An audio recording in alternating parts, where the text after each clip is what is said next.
Hello and welcome to UPSC History of Today we are going to talk about an important source of the history writing, that is inscriptions.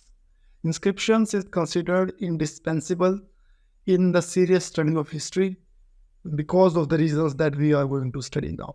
Various questions are often asked from the sources of history and also from the inscriptions in particular. So this becomes an important topic from the point of view of the UPSC history optional. So in this short video, we are going to discuss the advantages of using inscriptions as a source of history, disadvantages of the same, and also we can quickly look through some of the important inscriptions that we find across India, and you can use the same across your UPSC history optional answers. Because when you substantiate your arguments with the examples of some inscription, so it will naturally look a good answer and you will get good marks. So number one, what is an inscription? Inscription is usually something written on a stone. So it's not written with pen, it is usually carved on a stone. एक खुदा हुआ पत्थर पे जिसको बोलते हैं. So that is inscription. So why inscriptions are so important in the study of history? Number one, the advantage of durability. As you know, if we use a paper or a leaf or any other, or if we write a mural on a wall, they will get eroded within a few years. Paper will fall apart and so on. But as we have seen, the inscriptions are so much durable that the inscriptions that were written in the times of King Ashok, about 2,500 years ago, they are still seen in a good form. So what is the advantage of durability? The base material is rock, which is usually very much hard and durable. Then better readability. Why better readability? Because again, it is durable. It does not get easily wasted by the effect of air or temperature. So you get a good readability even after thousands of years. Then its reliability is more, because an inscription is usually publicly displayed. So the things that have to be publicly displayed are usually written more reliable, although there are disadvantages also, such as exaggerations that we often find, but still they are more reliable than the literary sources. And most of them, the inscriptions have been written in the first person, written by the ruler himself, who is the ruler at that point of time. So it is considered more reliable. Then it marks the territorial extent of the king. If the Ashokan pillar has been found from a certain point, Ashokan inscription were also there on the pillars.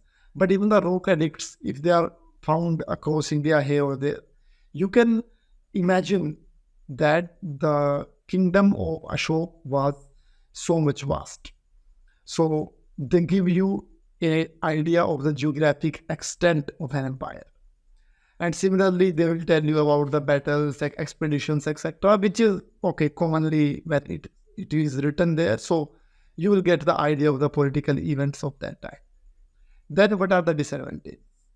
One is the disadvantage of exaggeration.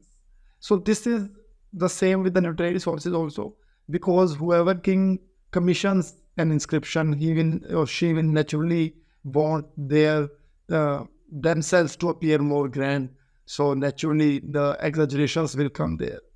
So for example, there are the famous inscriptions written in the background of the tripartite struggle that happened in the North India during 8th to 10th or 11th century.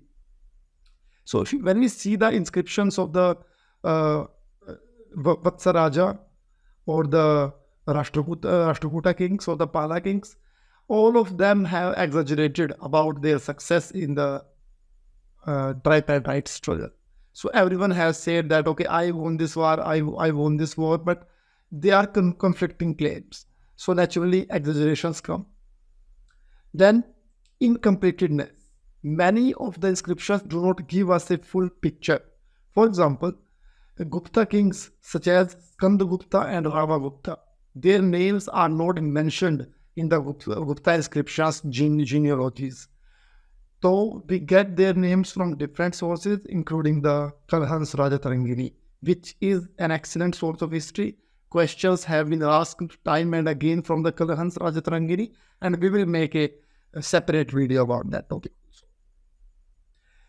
So this is it, pros and cons.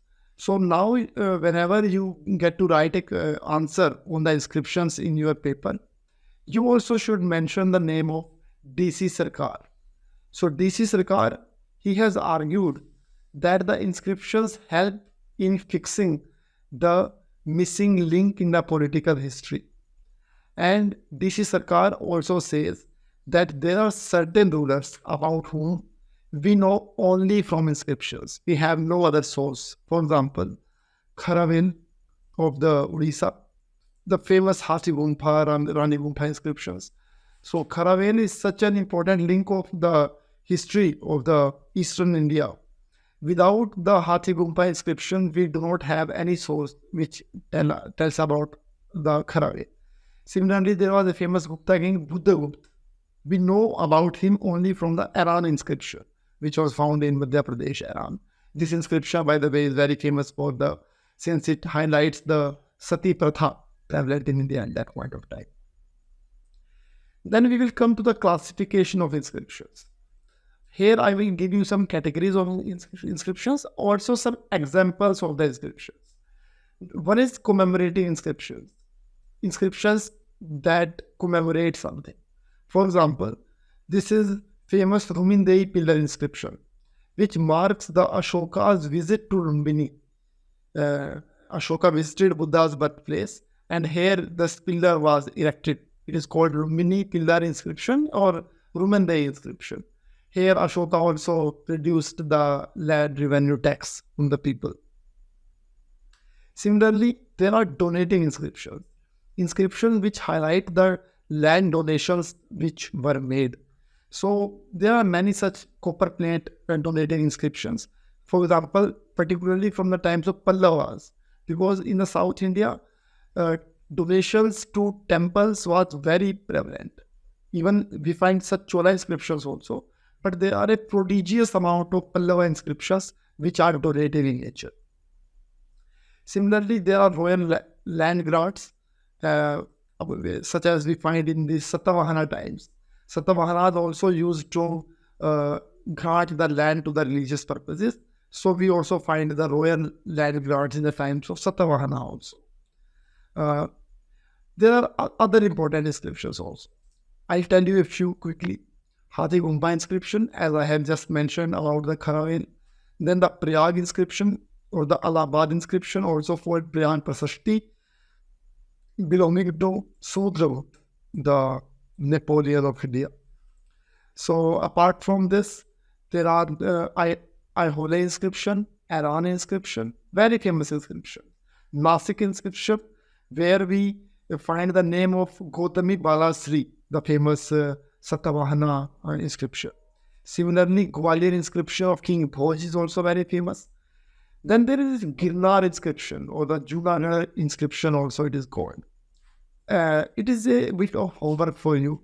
You should see the importance of this Girnar or Junagadh inscription.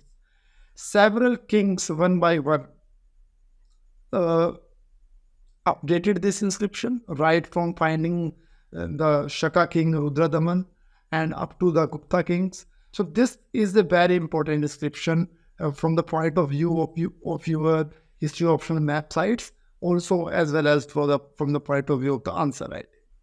So this is majorly about the inscriptions. So whenever you get a question on inscriptions, most likely it will get covered from these many points. You have to revise these points again and again. A common mistake that we people do in preparing for UPSC history option, that we widen our scope of inquiry.